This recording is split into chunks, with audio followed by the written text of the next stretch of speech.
Here to weigh in on the election's impact on housing is Hessam. Nadji is the CEO of Marcus and Millichap, the largest U.S.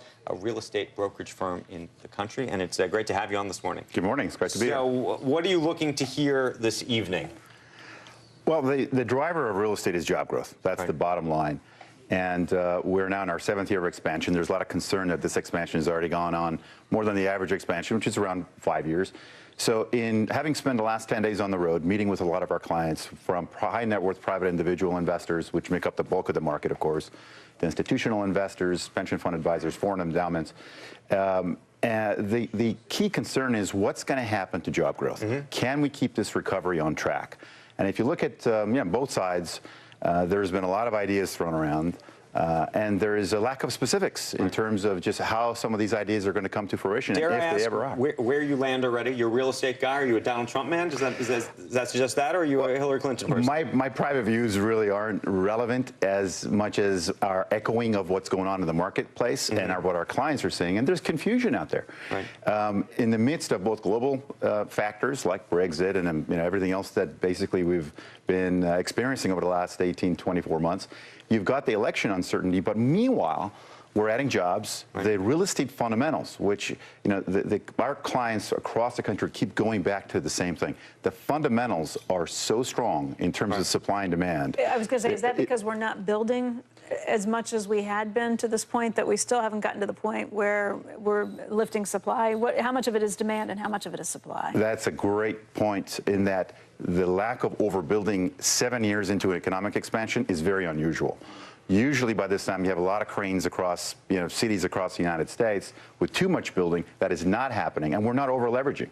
One of the benefits of the Great Recession was the fact that the lessons learned are preventing lenders from getting too aggressive. They're still in the marketplace. They're still lending money. There's plenty of capital. It's not just the lenders not lending, though. In some cases, it's the companies not wanting to build out more, like Macy's talking about how America's overstored, and they want to cut back on all of this. They pointed out that, the numbers are really skewed. The amount of retail square footage that we have in the United States versus in the UK or in Japan, I think it's something like 3 times as much square footage here per person. That is true.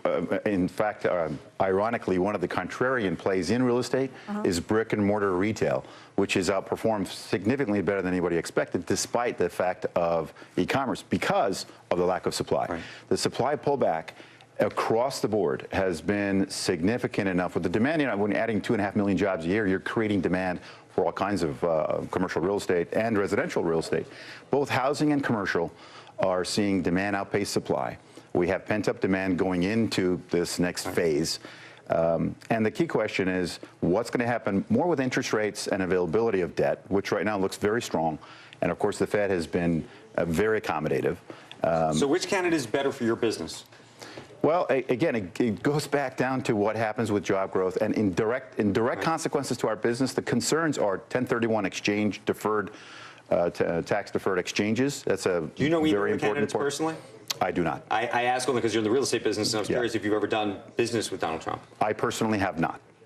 Our firm has done some business with Mr. Trump over the past, but it's been quite a while since we had a transaction with him.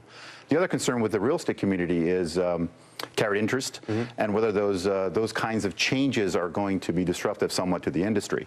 But again, supply and demand. Both candidates have come out and said that they don't want to allow carried interest to continue. Real estate companies are very much in the same category, in that they're obviously investing for capital appreciation. And it's been a very important part of our business, because it's something like 50% of all investment-type partnerships in the U.S. are somehow real estate related.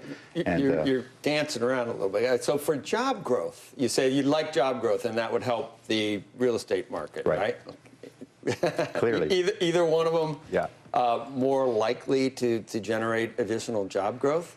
Not dancing, but let me tell you why I hesitate. The hesitation is that if you look at the face of the proposals to reduce taxes, obviously that sounds great. Yes. And the tradition of lowering taxes on the Republican side, it all sounds great. But when you compound that with ideas like raising tariffs, which could be very disruptive to global trade, I can't sit here and say what the outcome of the total package is going to be. Both sides have things that would, if you could choose and pick, you might be able to find something That's you like. exactly right. And so the consequences of the totality of what they're thinking is what we're concerned about, and our clients are concerned about. Although both sides are not exactly pitching, free trade. So you got both sides pitching protectionism and one side cutting taxes. Correct. All right, do your Ben Franklin. You can do a Ben Franklin close. If the outcome would end up being logjam in many ways, where the government stays out of the way, that would be the best outcome. Unless it causes the guy or gal in charge to do a bunch of executive orders to get around Congress, and then you get even more regulation. So they can get around it. Gridlock's not all it was cut out to be this last 8 years. A lot got done without Congress. That is absolutely true. Negative things. I think they both threatened to use executive. Everybody says we want fiscal change. We need fiscal reform. But what trumps all this, and I really want to emphasize this because it trumps it, because we're being viewed not just domestically. Trumps it, or you're talking about Trump now? This factor trumps the others in that even global investors, foreign investors, are coming to this for two reasons: the supply demand we talked about, and yield. If you look at commercial real estate in this low yield, low inflation environment, in the 4.5 to 6.5 yield range on an asset class that is not being overbuilt, that is a unique place to be 7 years into a recovery. Thank you for coming in. It's great to be here. Thank you. Thanks for having me.